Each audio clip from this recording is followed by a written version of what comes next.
Millionaire's perfect wedding crumbles when he spots his daughter as a maid. Lucas Bennett stood at the altar, his heart pounding with excitement. Today was supposed to be perfect. He had built a life most people only dreamed of, millions in the bank, a thriving business, and now, a wedding that everyone in the Hamptons was talking about. The Carter estate, perched on a cliff overlooking the ocean, sparkled under the golden sun. Its gardens were flawless. The ballroom glowed with chandeliers, and every detail screamed wealth. Lucas, in his sharp black tuxedo, felt like he was on top of the world. He was about to marry Sophia Reed, the woman who seemed to fit perfectly into his polished life. The ballroom buzzed with 200 guests, CEOs, movie stars, and influencers, all dressed in designer clothes, sipping champagne and whispering about the wedding of the year. Sophia glided through the crowd, her white gown shimmering, her smile bright and confident.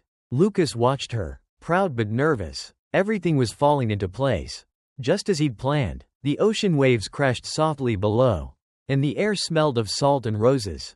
Nothing could go wrong, or so he thought. As the guests mingled, Lucas's eyes wandered to the edge of the ballroom. Near the service entrance, a small figure caught his attention, moving quietly among the servers. She wore a black maid's uniform, too big for her tiny frame, and was wiping down a table with a cloth. Lucas's breath caught. His heart skipped a beat.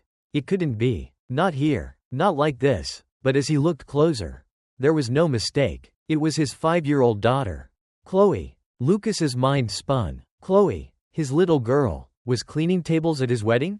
She wasn't supposed to be here. Not like this. He had kept her out of the spotlight, away from the media and his high society life, thinking it was best for her.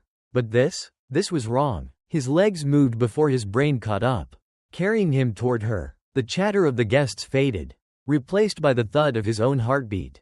Chloe didn't see him at first.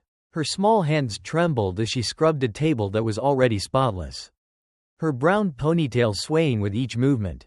Her face was pale, her eyes focused on the task, as if she was trying to disappear. Lucas's throat tightened. How did this happen? Why was she here, dressed like a servant? Chloe, he said softly, his voice catching. She jumped, the cloth slipping from her fingers. Her wide blue eyes met his, and for a moment, she looked scared, like she'd been caught doing something wrong. Daddy, she whispered, her voice so quiet he barely heard it. Lucas crouched down, ignoring the way his tuxedo brushed the floor. Sweetie, why are you dressed like this? He asked, his voice shaking with confusion and a growing anger he couldn't yet name. Chloe bit her lip, her eyes darting toward the kitchen door. Her tiny hands twisted the cloth nervously. Sophia said I had to help clean if I wanted to be here, she said, her voice barely above a whisper. She said I don't belong in the pictures. The words hit Lucas like a slap. Sophia, the woman he was about to marry, had done this? She'd made his daughter, a 5-year-old, feel like she wasn't welcome at her own father's wedding. He felt sick. He'd thought keeping Chloe out of his public life was protecting her. But instead, he'd let Sophia push her into the shadows. Worse, he'd let her treat Chloe like she was nothing. Chloe, he said, his voice breaking, you don't belong here cleaning. You're my daughter. You belong with me, in the family, in the photos. As he spoke, guilt washed over him. He'd been so caught up in his career, his image, his perfect life, that he'd kept Chloe at a distance. He'd told himself it was for her safety, to shield her from the media's glare. But now, seeing her in that oversized uniform, he realized he'd failed her. Before he could say more, a loud voice interrupted. Lucas, there you are. It was George Harper, one of his biggest investors, a man with a booming laugh and a glass of champagne in his hand.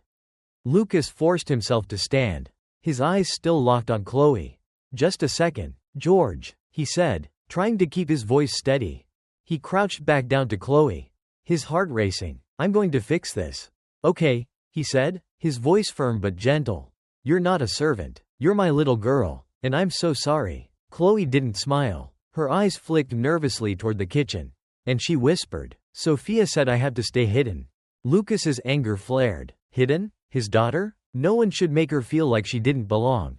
I'm taking care of this, he said, standing up. He forced a smile for George, but his mind was elsewhere. As Chloe scurried back toward the kitchen, her small figure disappearing behind a swinging door, Lucas knew he couldn't let this go. The wedding, the guests, the perfect life he'd planned, it all felt hollow now. He excused himself from George and made his way through the ballroom. Past tables draped in white linen. Past waiters balancing trays of appetizers. The marble hallways of the estate echoed with his footsteps as he headed toward the kitchen. The air smelled of fresh bread and herbs. And chefs bustled around, shouting orders. In the corner, Chloe stood, wiping the same table over and over. Her small body hunched as if she could make herself invisible. Lucas's heart broke. He walked straight to her. Kneeling down again. "Chloe," he said, touching her shoulder gently. "You don't have to do this anymore. You don't have to hide." She looked up, her eyes wide with confusion. "But Daddy, Sophia said I have to. She said I can't be in the pictures." Her voice trembled, and Lucas felt a surge of guilt and fury. He shook his head. "You're my daughter. Chloe, you belong with me, not cleaning tables. I should have made that clear a long time ago.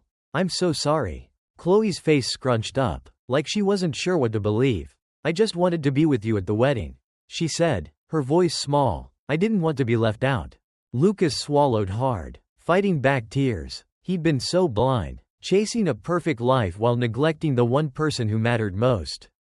"You're not left out," he said. "You're coming with me, right now. You'll stand by my side.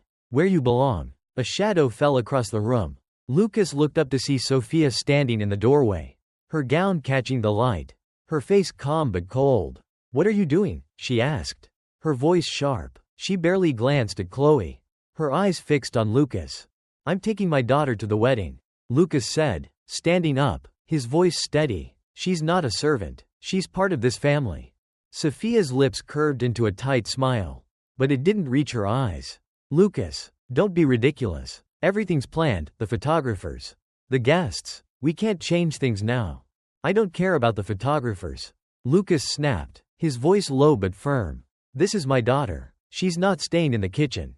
Sophia's smile faded, her eyes narrowing. "You're making a scene," she said, stepping closer. "This is our day. Don't ruin it over this." She waved a hand toward Chloe, who shrank behind Lucas, clutching her cloth. Lucas's heart pounded. For the first time, he saw Sophia clearly, not as the perfect bride, but as someone who cared more about appearances than people. "You made me choose," he said, his voice shaking with quiet anger. "And I choose Chloe. I'm done pretending." Sophia's face flushed, but she didn't argue. She turned and walked away, her heels clicking sharply on the marble floor. Lucas didn't watch her go. He looked down at Chloe, who was staring at him with wide, uncertain eyes. "Come on, sweetheart," he said, holding out his hand. "Let's go." Chloe hesitated, glancing toward the door where Sophia had disappeared. "What about her?" she asked, her voice small. "This is our day," Lucas said, smiling softly. "You and me." Chloe took his hand, her fingers tiny but warm in his. Together, they walked back to the ballroom, hand in hand. The room fell silent as they entered. Every guest turned to look, their eyes filled with curiosity, confusion, maybe even judgment. Lucas felt a flicker of doubt. This wasn't how he'd pictured his wedding. The perfect ceremony, the flawless future he'd planned, was falling apart. But then he looked at Chloe, her small hand gripping his, her face lit with cautious hope. This was what mattered. "Lucas, what's going on?" George's voice boomed across the room, his brow furrowed. Whispers rippled through the crowd. But Lucas didn't care. Chloe tugged at his sleeve, her voice barely audible. "Daddy, do we have to leave?" Lucas crouched down, meeting her eyes. "No, honey," he said. "We're staying. You and me. We're a family. And I'll always put you first." He stood, his resolve firm, and faced the guests. "Sophia isn't who I thought she was," he said, his voice clear and strong. "I should have seen it sooner. Today, I'm choosing my daughter over everything else."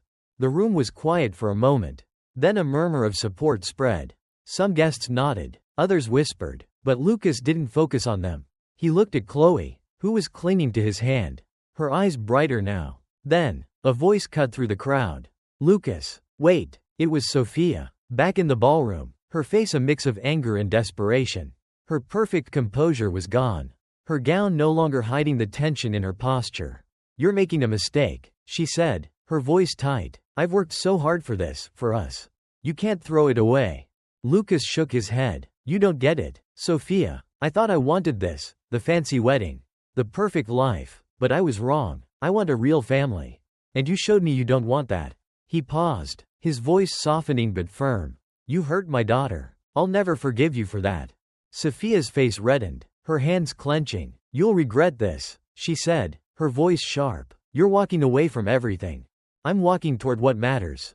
Lucas said. He turned away, done with her words, done with the life he'd thought he wanted. He knelt beside Chloe, brushing a strand of hair from her face. Ready to be my special guest? He asked, smiling. Chloe nodded, a small smile breaking through her nervousness. Lucas stood, lifting her into his arms, and walked to the center of the ballroom. The guests watched, some smiling, some whispering, but Lucas didn't care. This wasn't about them. It was about Chloe, about showing her she was loved, seen, and wanted. The music started again, softer now, and Lucas danced with Chloe, her small feet on his shoes. She giggled, her fear melting away. The cameras flashed, but for once, Lucas wasn't posing for the perfect shot. He was living for his daughter. In the days that followed, Lucas's life changed. The wedding didn't happen, and Sophia faded from his world, her name just a headline in gossip columns. Lucas didn't care about the rumors or the lost business deals. He focused on Chloe, spending time with her, rebuilding the bond he'd neglected. They played in the park, read bedtime stories, and ate ice cream for breakfast sometimes. Chloe's laughter became his favorite sound, and her trust in him grew stronger every day. Lucas learned to be a father, not just a provider. He made mistakes, but he kept trying, and Chloe forgave him. The mansion, once a symbol of his success, became a home filled with toys, drawings, and love. One evening, as they sat on the cliff overlooking the ocean, Chloe leaned against him, her bunny in her lap. Daddy, are you happy? She asked.